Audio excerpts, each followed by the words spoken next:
Welcome everyone to TAM Lab number 55. Today is April 2nd, 2020, and we're excited to have Sean Lambert joining us. He's going to be going through a step-by-step creation of a new VMware Cloud on AWS SDDC. So I will stop my sharing. Sean, I'm going to kick it over to you and let you do your intro and take it away.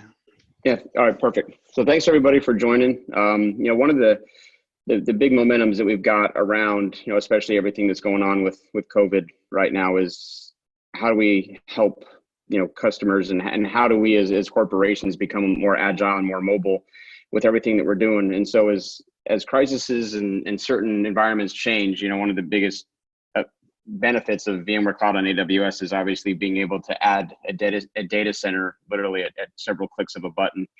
And so what I wanted to go over today is what does the back end look like when it comes to setting up an SDDC with VMware Cloud on AWS, because there's a whole nother piece as far as your preparation that comes into play around setting it up on the Amazon side. And so that's what we're going to go through today is a soup to nuts deployment of logging into Amazon, getting into a region, spinning up a VPC, and then spinning up an SDDC that's attached to that VPC. So one of the things that I wanted to go through first is a diagram of what this looks like behind the scenes. And so as you come into Amazon Web Services, first, obviously you need an account. And for those that are wondering, how do I get an account? There's actually an Amazon free tier that you can sign up for, and you'll get certain services within AWS for free for 12 months. And so if you haven't done that yet, I would highly encourage it. You're able to do so many things at no cost to you for 12 months. So as we go into what a VPC is, it stands for Virtual Private Cloud, and it's an AWS networking construct is the way that you can think of it, and it gates off, certain services inside of Amazon. And so how this works with VMware Cloud on AWS is we first have to go in and set up a VPC, and then within that VPC, we have this VPC router that is going to act as a connectivity point into our VMware Cloud on AWS SDDC, and this is through an ENI or an Elastic Network Interface. And so there's some configurations that we're going to need to make. If we have time, I'll show you how you can add what's called the VPC endpoint to enable the VMware Cloud on AWS SDDC to attach to an S3 bucket. And then we'll go over why VPC subnets are important and why we need to set up route tables and things of that nature. But this is the overall diagram of how a VMware Cloud on AWS SDDC and a VPC are connected. And so, quick question. Yeah. So for customers that have an existing AWS environment, is this something they can add to that and just create a new VPC and call Absolutely. it good? Okay, yep, cool. Absolutely. Yep, and I highly encourage to do that. Actually, you don't want to add a VMware Cloud on AWS SDDC to an existing VPC. I would highly recommend that they set up a brand new one. Don't add on. Good question. And so what we'll do next is we'll go into the console here. So first step is you want to go into the AWS console. I'm sorry, and go to management. The easiest way to get there is when you go into services, search for your VPC. One of the things that I want to call out here, however, is understand first and foremost where you're going to put this VPC and in which region, right? So just for the sake of the demo, I picked Oregon, but as you can see, there's several different regions that are available. Also keep in mind that, we're not quite like for like as far as where the AWS regions are. So make sure that you verify that where you're going with your SDDC, it also correlates with your AWS region. So for the sake of today's demo, we're going to go to US West and deploy there. And so the first thing that you want to do is you want to go into your VPC, and this is where you're actually going to create it. And so just for the sake, I'm just going to name this TAM Lab. We're going to do demo. Next thing you take into consideration is your CIDR block. So these are important because you cannot change CIDRs once you set them up. And so you need to make sure that you don't have any overlap and that you understand what your connectivity options are going to be. For the sake of time, this is one place that I go to just to make sure that my subnets are correct. Those of us that don't do networking all day long to remember what your slashes and your ranges are. I always like to double check the work. And so going to a page such as this to check your CIDRs is always beneficial. So make sure you get your CIDR range set up. Once you know what your CIDR block is, we're going to do 172.50.0.0. We're just for the sake of expansion, we're going to do a /16. You're going to create that VPC. Hey, So Sean. now that yep. Sorry to interrupt. Quick question on that CIDR block. Can you explain like what are the components that actually leverage that? Like what is that for? Is that going to be? Sure. So the Why CIDR do you blocks need that we one that have, big? so I personally have them this big in VMC just to make sure that you have all the expansions that you need. For example, if a customer is going to grow to like 1,100 hosts, you need to be able to set up these subnets appropriately. You can set these up smaller, but our recommendation is always to go bigger because of the additional subnets we're going to attach in the route tables. It's always just nice to have enough room to grow. And that's basically the reason that we're going so big, is just for an expansion purpose. You could make this smaller if you wanted on 192.168/24. It's just going to limit the amount of hosts and things that you can add behind the scenes. Okay, so it's for the hosts and the management components like vCenter Correct. and things like that. Got it. Exactly. Okay, thank you. Good question. So the next step is, now that we have our VPC set up, we then need to attach subnets. So for the sake of the demo, I'm going to attach 3 subnets. You could do more if you wanted, and we'll go into the reasons why. So what I like to do here is just to ensure that I know what this is going to be. Tagging in AWS is a very big deal. And so what I'm going to do is just name my tag appropriately so that I know what it is, and you'll see how it displays in a moment. And then once you add your tag for your subnet, you then want to attach it to the correct VPC. Then once that is attached, you then name your CIDR block the same as your tag. I'm giving it a /24.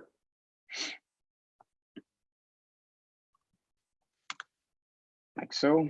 And then you can see it's associated with this CIDR block here. With this AZ, I'm going to pick 2A because that's what I named. And then when I deploy the next subnet, we'll talk about AZs and what those actually mean, right? So we're going to create 2 more.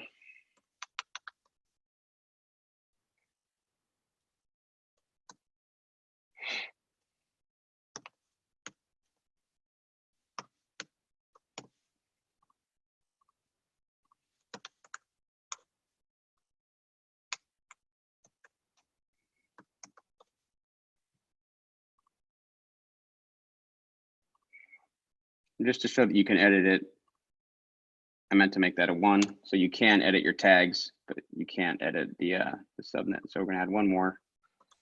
That was on purpose, right? So you could show that you can edit it. Yep, exactly, Yep. exactly. Great job. Yep, always thinking ahead.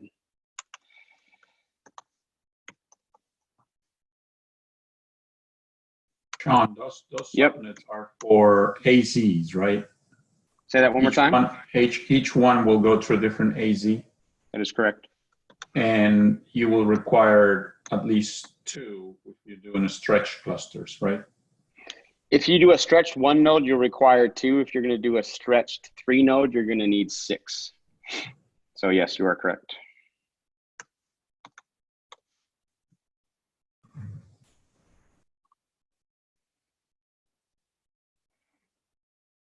So I'm going to go back and edit this one really quick. I need to check what we did for an AZ. So, also for the sake of the demo, since Steve told me, what I did for the AZ is you can select auto AZs, but this is where you potentially, if you're designing this for reliability, you're going to run into an issue, right? So say, for example, I've got 2A, and you can see that I've got 2A here on an availability zone, and I've got 2A here for an availability zone. So now if we're looking at redundancy purposes, this is a problem, right? And so you don't want to select auto, for it to auto assign your AZs, because then what you're doing is you're not being redundant. And if AZ1 goes down now, I'm going to lose 2 subnets instead of just losing 1, right? And so what I'm going to do is just, for the sake of demo, I'm going to delete it, but then I'm going to add it back and make sure that when I do that, I'm going to add it to the correct AZ that I want.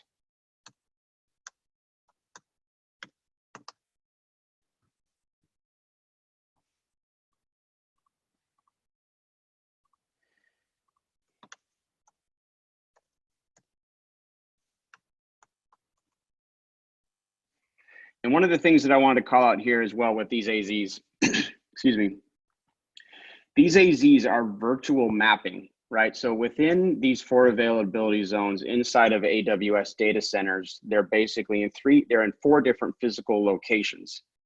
But like most of us, once we see the first thing from the drop-down menu, if you don't really, don't really care, customers could continue, and all of us would continue to deploy to AZ1. So what's going to happen from a capacity standpoint if we all deploy everything into AZ1 and nobody picks AZ4? So to get around that, or to mitigate that issue, AWS virtually behind the scenes assigns AZs to different physical locations for different accounts when you assign AZs. So for example, if Steve's spinning up an AZ in Oregon and he picks AZ1, my AZ1 physically is probably going to be different than his physical AZ from which data center it's going into, but from the interface, it's the same, but in the back end, it's different. And that is to get around everybody putting all of their workloads into one physical data center, if that makes sense. Does that make sense to everybody? Yeah. Yep. Okay, perfect. That's a good call out too. Yep. So now that we have all of our AZs set up here, we've got the 3. So in theory, right now I could deploy a 3-node SDDC, but for the sake of the demo, we're just going to deploy 1. And so now that those AZs are connected, the next thing that I want to do is we want to add what's called an internet gateway. So this internet gateway, it provides a target for these route tables to get internet routable traffic is the goal here. And with those subnets that are with the VPC. And so to create that gateway, I'm going to just tag it again. And Sean, so those subnets we just created, those are internal only to that VPC we initially created, right? That is correct. So not public facing. This is the point of making it exactly able to get out. Got it. You got it.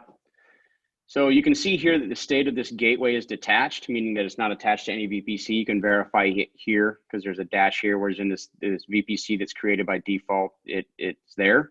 And so all you need to do now is to attach it to a VPC. So I'm going to attach it to the TAM lab demo. If you wanted to use the CLI, you could here, but we're not. So now I've got an internet gateway that is now attached. The next thing that we need to do here is to associate the 3 subnets that we previously created with those VPCs. We need to get those into the main route table. And so, those route tables are used to determine where all that network traffic is going to be directed. And so what we're going to do here is we're going to go back and click on route tables here. And there are several different ways you can do this, but for the demo, we're going to do it here. So you can see this is where tagging starts coming into place. Because we named the TAM lab demo, I can now differentiate which VPC I'm going to connect to. So you come here, I select those 3. And then what I can do is I can edit my subnet associations. I'm going to select all 3. And then I'm going to save all of those subnets to do that routing table there. I'll raise this up a bit so you guys can see it. Now I'm going to go to routes. I'm going to edit the route.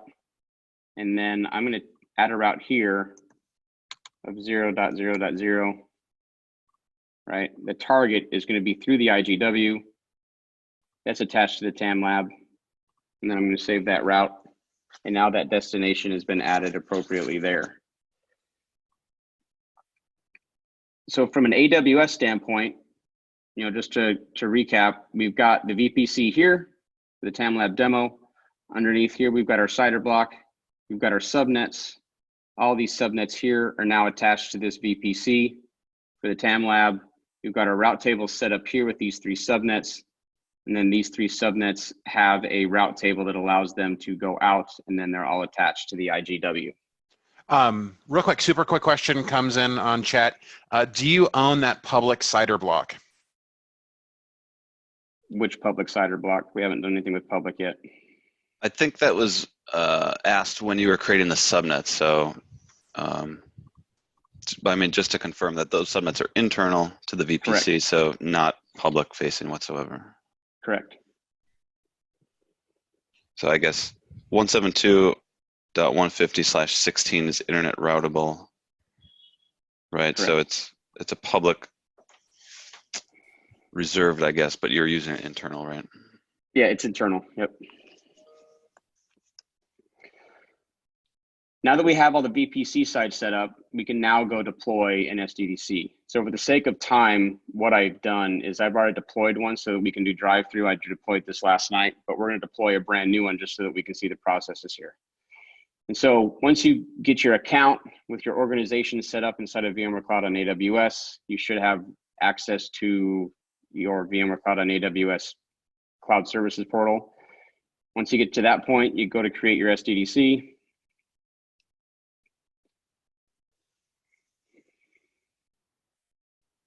Demo gods, man, I tell you.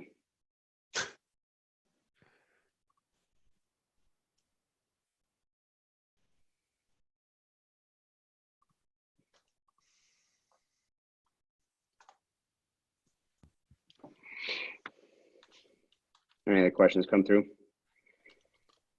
Normally it doesn't take this long. No questions. I guess while we're waiting, can you talk to the subnets that you created? What's the intent of those 3 subnets that you created?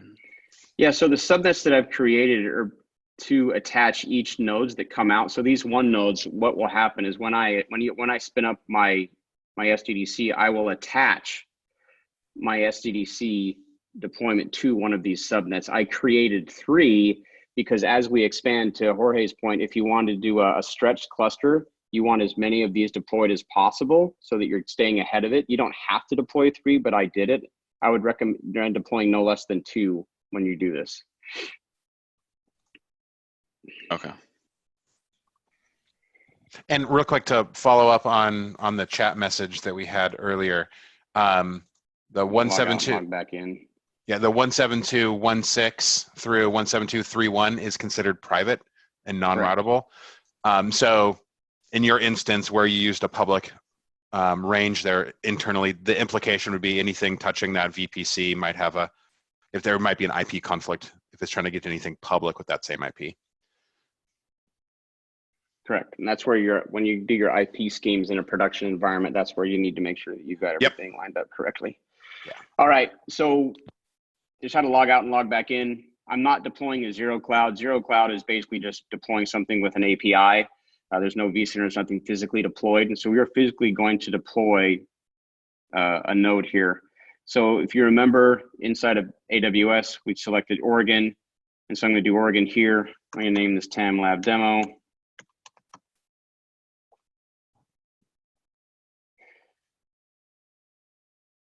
You can see I'm gonna do a 1 host.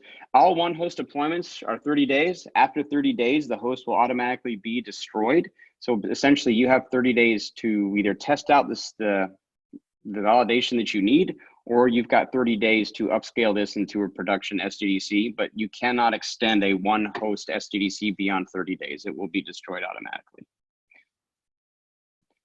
So you have an option if you deploy a 1 node to not connect to AWS, but because we are demoing the full stack here, we're going to deploy.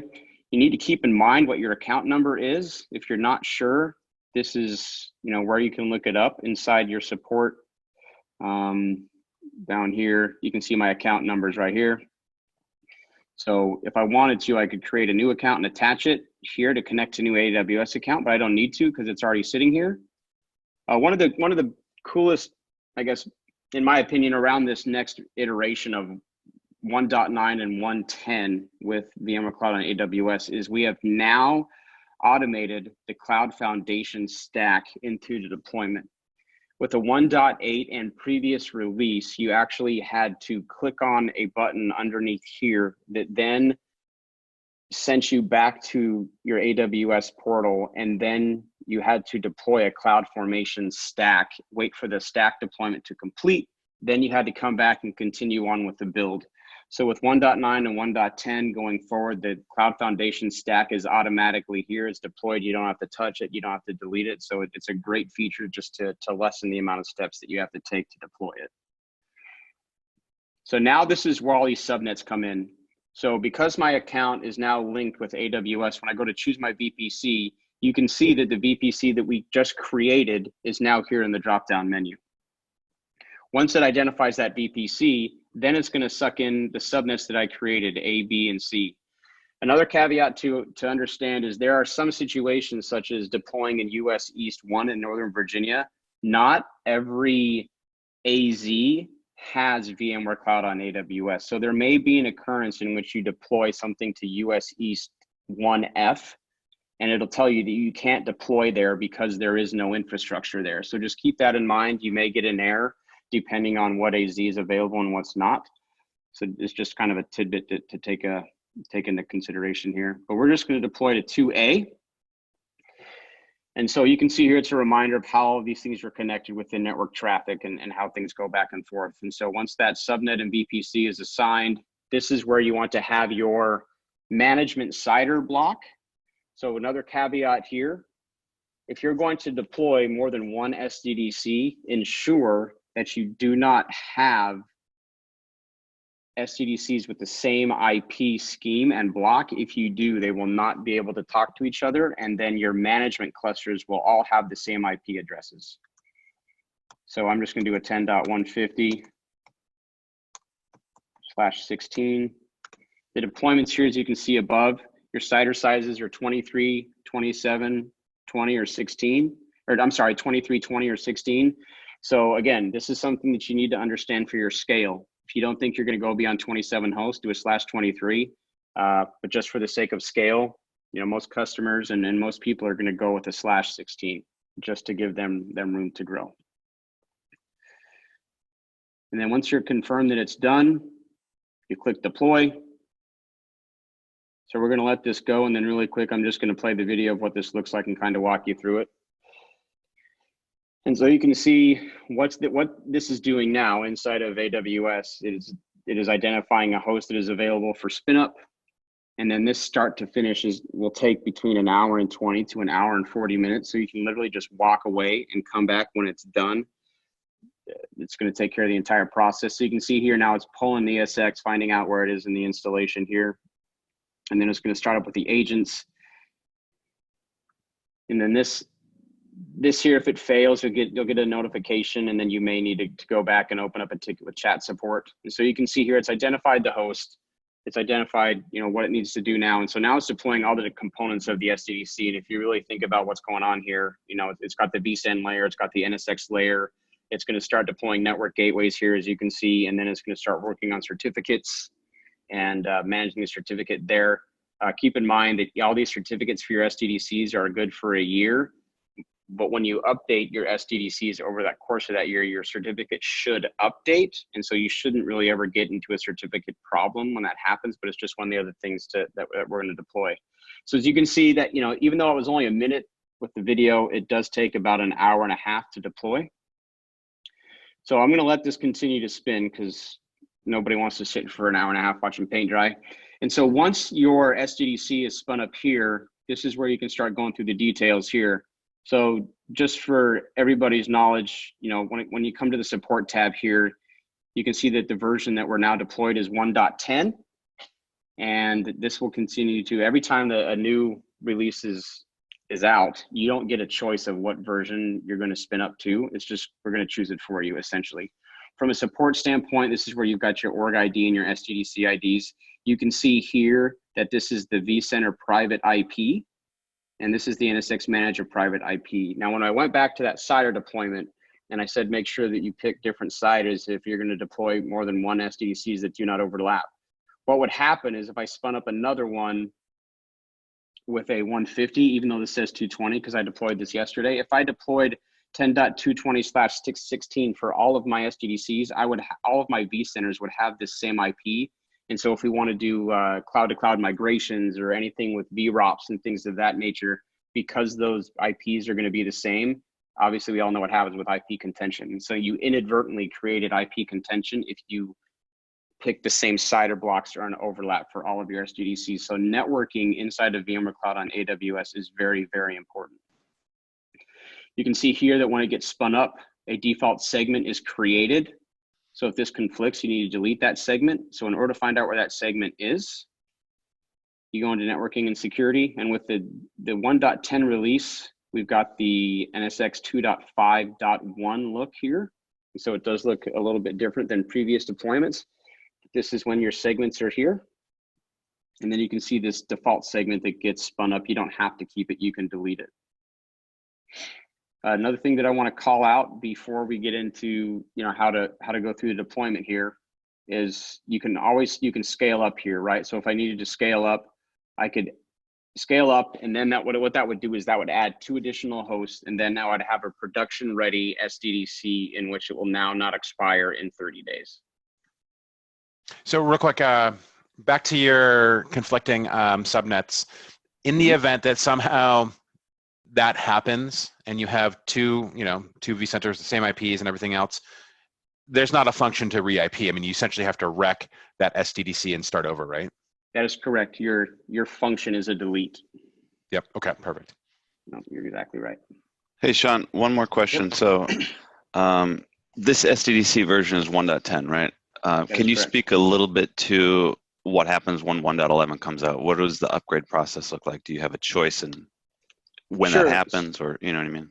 No, sure. That's a great question. So when the next version that comes out is actually going to be 1.10 V2 and then 1.11. 1.10 V2 is going to come with some other features.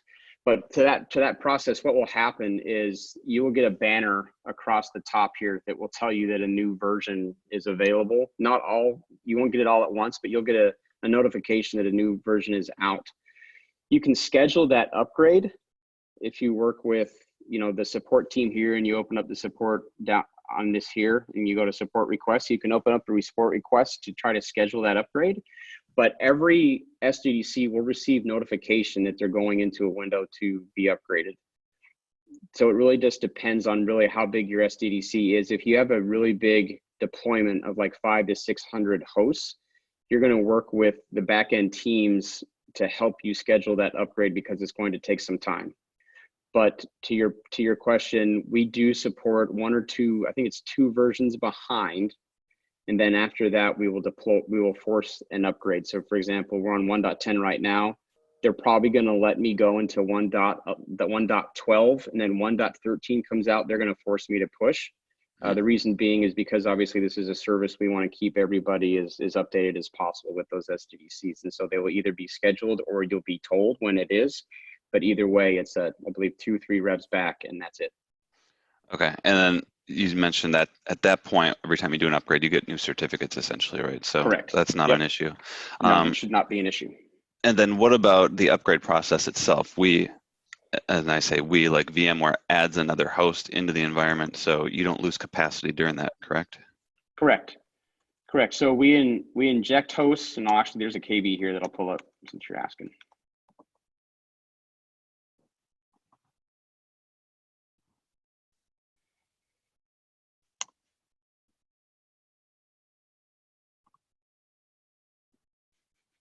And so this is updated very frequently. As you can tell, we just put it out again on March 10th.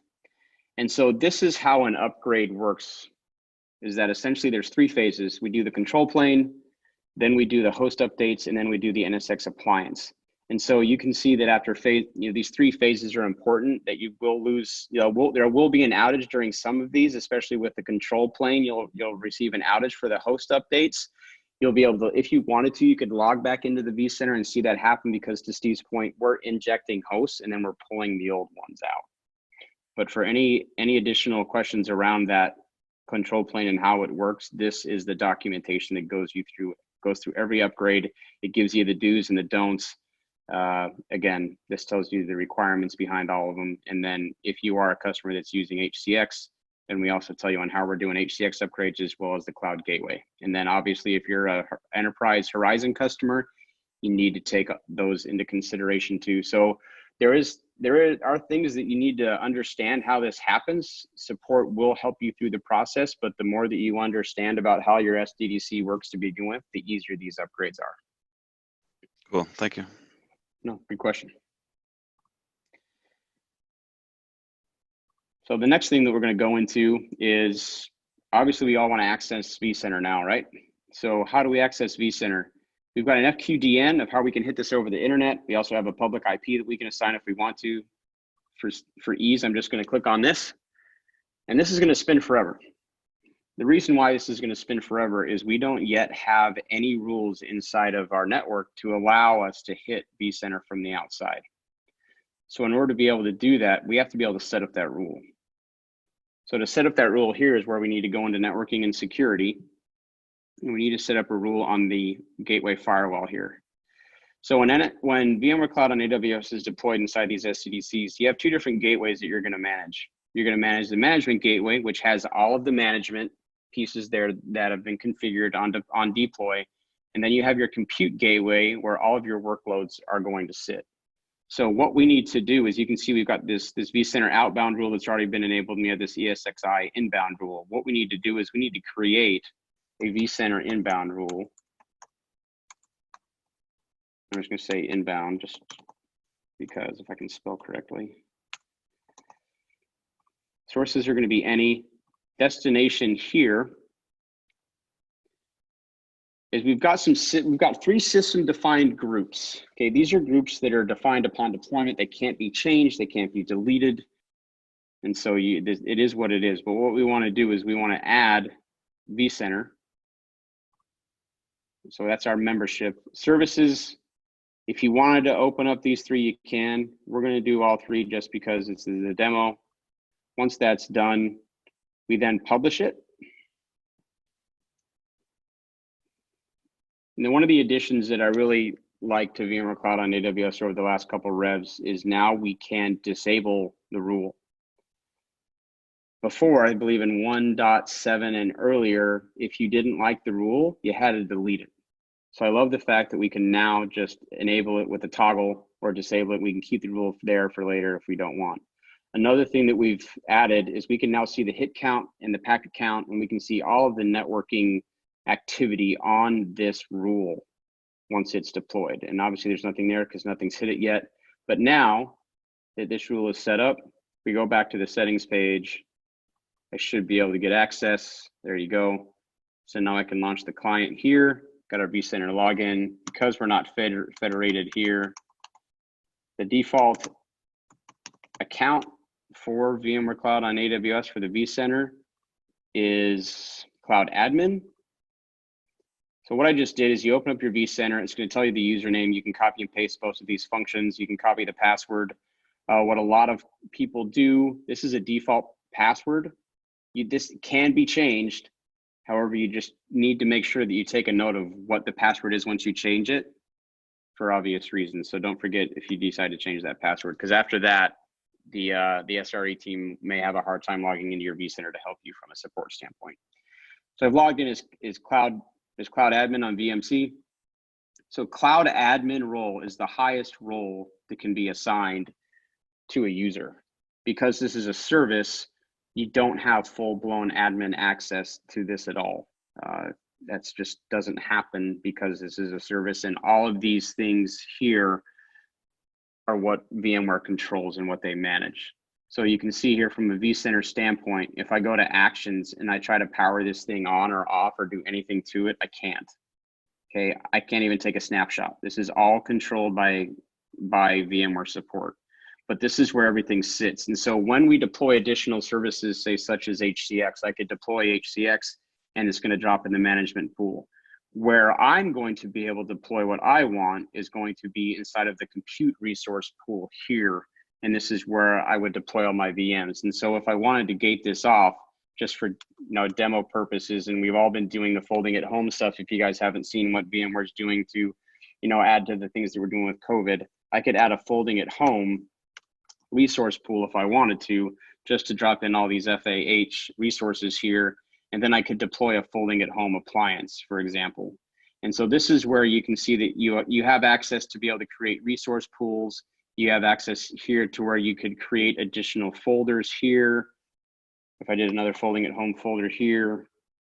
And so you can see that the look and feel of it is still very, very similar to what you'd have, in a lab or inside of a data center. But there are just certain things that we're not going to be able to control here. One of the other things that you'll notice here is there's two different data stores. The vSAN data store, again, this is controlled by management. There's nothing that we can do to control it here. But on the workload data storage side, this is where we're dropping all of our workloads as we deploy VMs here. On the networking side, one of the things I learned really quick is there is no network deployment inside of VMC here because of the way that NSX and vCenter are interacting. If you want to deploy any segment at all, you have to go to the SDDC console. And so again, where you're going to spend a lot of your time inside of VMware Cloud on AWS is going to be inside of networking and security, because this is where you set up all your communication streams. And so if I wanted to set up an additional segment just for FAH, and I wanted to have it be, you know, just another gateway here, 172 dot, just do 200.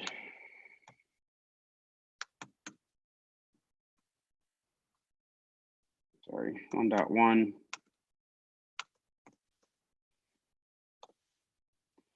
And I want to do DHCP, then I just supply my range.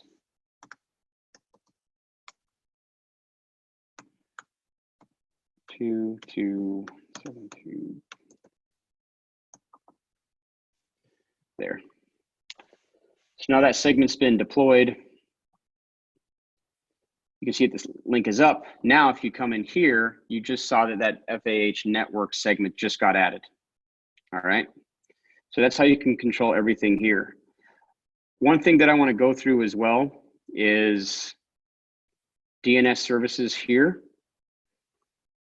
So you can see here that right now we're just pointing to 8.8.8 and 8.8.4.4. These can be changed if they need to be. For example, if you're using AD deployed inside of your SDDC, you would need to change where these default zones are and where they're going to be. And so that's where you go in and you add additional configurations inside of your DNS zones here. And so you would add a DNS zone here to this compute gateway and attach it. Another thing that I wanted to go through right here is DHCP Relay and talk about the caveats. So when you go to DHCP Relay right now with this release, it is a on or off feature. What DHCP Relay does, it allows you to attach, for example, inside of Active Directory, your DHCP there. If you wanted your Active Directory DHCP to actually handle all of the DHCP across all the segments inside of VMware Cloud on AWS, you could do that. However, all of your segments that you would deploy are going to have to use that DHCP. So what I'm saying is underneath this segment here, if I try to deploy DHCP Relay, this DHCP is not going to work anymore. And I would have to then use the DHCP Relay that's going through my Active Directory or through just a DHCP server sitting on the domain. I can't do both. It's one or the other.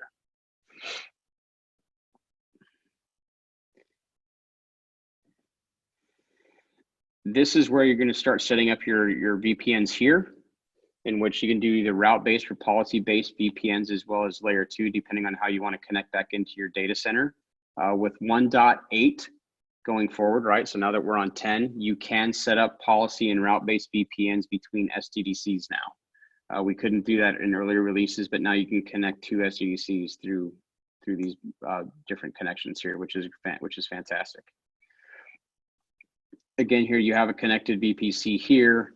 You can see that these are the IAM roles that have been given, and these are the subnets to where it sits. And so you can see here, because I already set up that endpoint earlier with S3, it's already sitting here. And so S3 is automatically enabled. Because of that, I can now attach to an S3 bucket on AWS from here, because that ENI connection is already going through.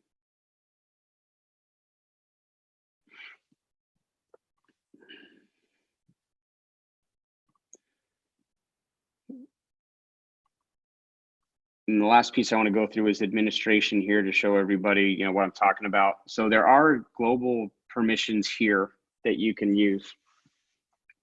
The cloud admin group, again, is the highest role that's available. So these two administrator and these administrator roles, this is all kept to vmc.local for the local domain, but they cannot be changed or edited. You can't add any permissions here. The highest you can do is give yourself, is to have a cloud admin role. So if you add an identity source such as Active Directory, this is where you would attach the cloud admin global permission to those users for them to be able to authenticate against the domain and not have everybody, for example, right now would be logging in as cloudadmin.local. Obviously, you want to add that different identity source. And where you would do that on your identity sources is here under configuration. You can add your identity sources here. If I had a domain controller that was running inside of VMC right now, this is where I would add it. And I would use Active Directory over LDAP. And I believe, Bill, you did this before for on-prem in a TAM lab. Bill's TAM lab video still applies here. It's the same steps, and it works because I tested it, in another lab. It works all day long. And so, Bill's video would be another good video to look at, as well as some other blogs that are out there of how to do that. To connect back to on-prem, this is where you could also use your HLM or your hybrid linked mode for your linked domains under hybrid cloud. So this is where you would add your on-prem vCenter here. And so that would enable you to set up for HLM. So one really important thing inside of the SDDC when it comes to doing HLM is all around, I believe it's under troubleshooting, if I remember correctly. Yes. So we have all these tests that we can run depending on what you want to use for your use case. Right now, the only use case is hybrid linked mode. And so if I had an on-prem data center that I wanted to test against, this test allows me to essentially see where it's going to break. And if I run through all these tests and I expand them all, you can see here all the stuff that we're doing from a connectivity standpoint. This is where we want to make sure that everything is in line. And just like on-prem, right, the PSC as well as DNS is very important. And so, it reminds me of that haiku, the fact that it wasn't DNS, look at DNS, it is DNS. Can't remember it exactly, but DNS is still king. In my experience in deploying a lot of these environments where things break, it's DNS or your times aren't synced. Those are the two things that cause the biggest problems when it comes to linking things up and having them all talk together. That's where it breaks. And so here's where you can test your hybrid link mode to make sure that you're connecting on-prem. What you'll also get here is, to Steve's question earlier, if you have maintenance scheduled, this is where it's going to pop. And then you're going to be able to see what time and what date your maintenance is scheduled for. And then as you continue to grow your environment, and if you want to start doing migrations and things of that nature, this is where you're going to be able to deploy HCX. It will deploy it automatically. And then customers and people that are interested in activating site recovery for DR as a service, this is where you would activate here. But we're going to continue to build on these add-ons. But right now, HCX and site recovery are the two that are available. And so that's a soup to nuts of how you deploy it from AWS all the way over to VMware. As you can see, as long as you know your networking and you know what your strategy is going to be, going through the deployment is fairly straightforward. It just comes down to planning at the end of the day and making sure that all your ducks are in a row before you start rolling this out. Because if you want to make a change on some of these things, especially around the networking and the CIDR pieces, if you do it wrong, you're either going to be living with it or you're going to delete it. Awesome. So at this point, time to be interactive if anybody's interested. Yeah, I have a question. So let's say we did want to move forward with the hybrid link mode, right? What would be the steps we need to take? Would it be like setting up a VPN first or a direct connect just to get that connectivity? Yes. And then DNS and then connect it? Exactly. Yep. That's exactly what you'd want to do. So would you recommend, I'm sorry, go ahead. I asked a question and then I interrupt. That's fine. Once you get the connectivity, VPN, direct connect, whatever, and then you get to that DNS point, do you recommend, if they're using Microsoft AD, right, deploy a DC within VMC and then update DNS from there, or just point it back to a DC on-prem? You could do it either way. I mean, I would, if we're going that route and we want AWS to be the primary location, I would definitely use the DC inside of VMC first. Yeah. It really just depends on what your strategy is going to be for DNS going forward. That's a good question. Could you real quick just pull open maybe the first couple screens around the VPN connection, just to show what that would look like? Sure. So let me actually take you to another lab that we're going to hopefully be releasing here soon to everybody. I will go to this lab here just to show you.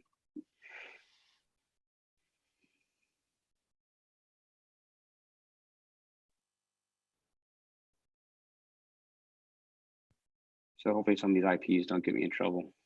If not, we may need to block them out. I'll blur it out. It's all good. you can see here for the VPNs, we have two policy-based setup, right? So that's what this looks like. I've got a VPN into another SDDC sitting inside of this org for AD replication. And then we've also got another one set up inside of another org for HCX right now. And so this is how it would look like of our different deployments here. And we accepted all the defaults for the encryption. So we've got all that stuff set up there.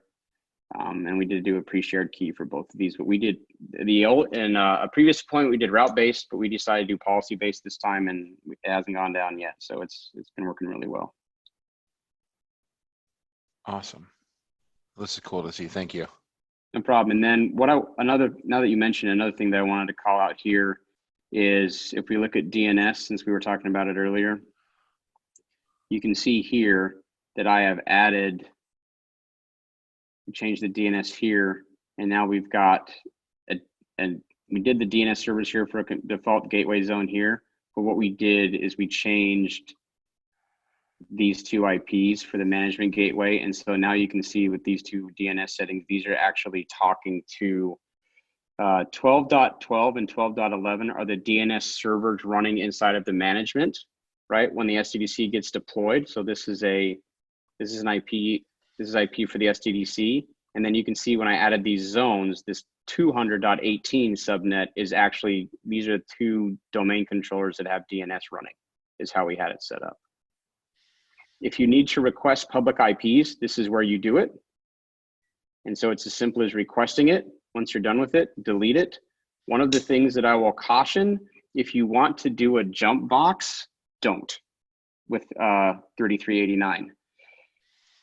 AWS security team, there's a shared security model with AWS. And with that, they are responsible for securing the AWS environment, and we're responsible for securing our workloads. However, if you deploy a jump box with RDP and you have 3389 available to the internet, I can promise you that AWS is going to send you an email telling you that you are in violation of their security posture and that you need to correct it. And when you're done correcting it, let them know. If you don't fix it, they will continually send you an email probably every week asking you to fix the problem. So if you're going to do jump boxes, it's using Horizon or other methods of doing that, but I would caution anybody against deploying a 3389 accessible session from the internet because it will get flagged on the AWS security report. Sounds like you learned that through experience. Several, actually, yes. You don't want to be on those email strings to have your bosses see, what's exposed. They will call you and ask you, why are we getting security reports from AWS? What are you doing? Yeah. Let's say I have a new SDDC and I'm building out some web servers or something like that, and I need to load balance those. Mm-hmm. What are my options as far as load balancing? Because I don't see it here in network and security. Do I bring my own load balancer? Yes. Well, we work with F5. There's tons of integrations now with Avi, obviously. So I think we're calling it the NSX Advanced Load Balancer. Yeah. Yes, the NSX Advanced Load Balancer is where we're going to point everybody. There's a ton of information out there, but yes, you need to bring your own on that. One other piece to your point, if we go to, here we go. Oh man, why is it got to do that to me? Sometimes these things happen. So if you want to get even more tricky, right, and we're working at microsegmentation, this is where you're going to do it. So the distributed firewall is all here. And this is where you're going to set those policies and those rules around your distributed firewall for microsegmentation, for example. And then I guess one other thing I'll bring up as we're going through questions, one more slide. Jorge and team did a great job spinning up a hands-on lab. It's HOL 208791 HBD. This one essentially takes you through what we just did. It gives you the click and feel. It has an AWS console, and you type in the information, and it all works similar to what we just did. So it's a great hands-on lab. And then Michael Kolos, who's in the customer success architecture team for VMware, he has 2 blogs around setting up the AWS VPC as well as the SDDC. So there are also 2 other resources that I would definitely go to if you have additional questions. Quick question about Avi. Yep. Does that come with NSX as part of the AWS deployment? It does not come with it. It is additional feature and service that you'd have to purchase and then bolt on. All right, thank you. Yep. So then real quick, back to Steve's question. So you got, your new SDDC, you want to deploy some web servers. I did notice there's a NAT option in there. What are our Yep. options for NAT? What would that look like? So for NAT here, it's as simple as adding first you have to request that public IP. Yep, okay. And then once you request it, then you NAT it to that public IP and off you go. Again, be careful what you NAT, but you guys all know that. Yep. Yeah, we actually had a TAM lab a couple weeks ago where Dave Glading covered a lot of this stuff as well. So I'll put a link to that up in the video here. Yeah, and so this is I was excited to do this because between Bill's work with AD, what Dave's done with HCX from on-prem to off-prem and vice versa, this is just kind of another building block of how all these things come together. And the look and feel of it again is very similar to what we do in a lab or on premises with a vSphere, but there's just some caveats that you don't get control over, and that's fine because then I don't have to worry about patching these things anymore. People just tell me when it's going to happen and I let them do it. And Sean, you have another TAM lab in 2 weeks, right? Where we're talking about actual migrations, correct? Yes. So what we're going to do is build on this, and we're going to go onto this add-on piece, and we're actually going to deploy HCX in 2 different SDDCs. We're going to pair them together, and then we're going to move workloads across using vMotion and/or bulk migration, and show how you can protect VMs and things of that nature with HCX. Awesome. It's the only reason why I didn't deploy HCX today. It's because it was coming. So we've got about 3 minutes left. Does anyone on the call have any other questions? Feel free to unmute yourself or type it in the chat.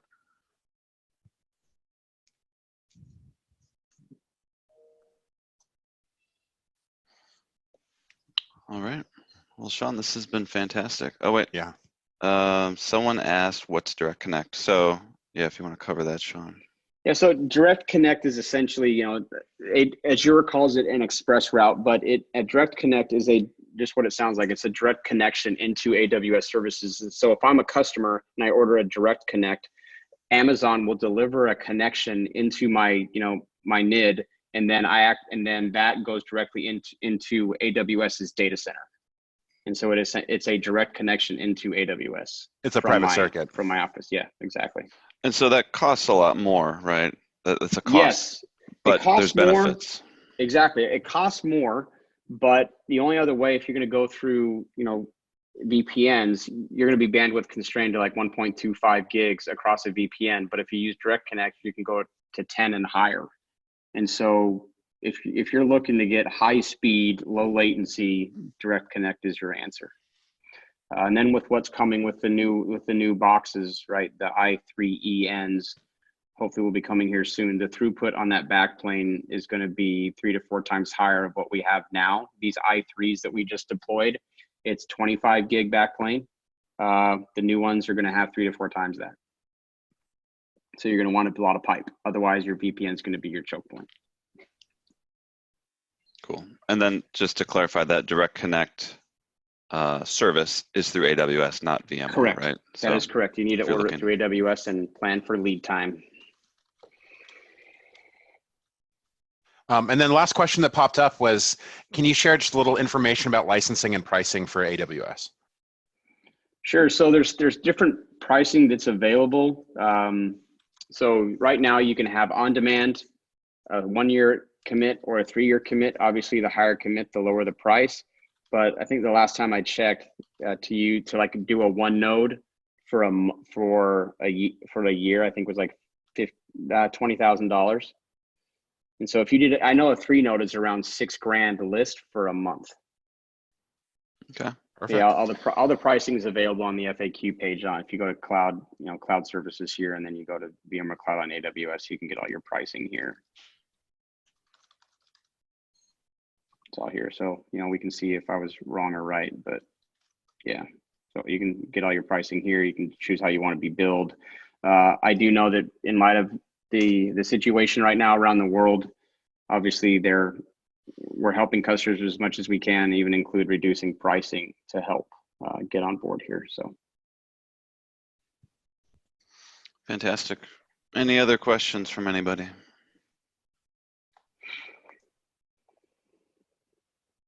All right.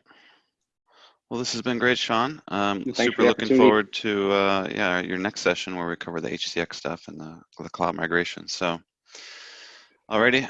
Thanks everyone for joining, and have a great rest of your week. Thanks, everybody. All right. Take care. Thank you. See ya.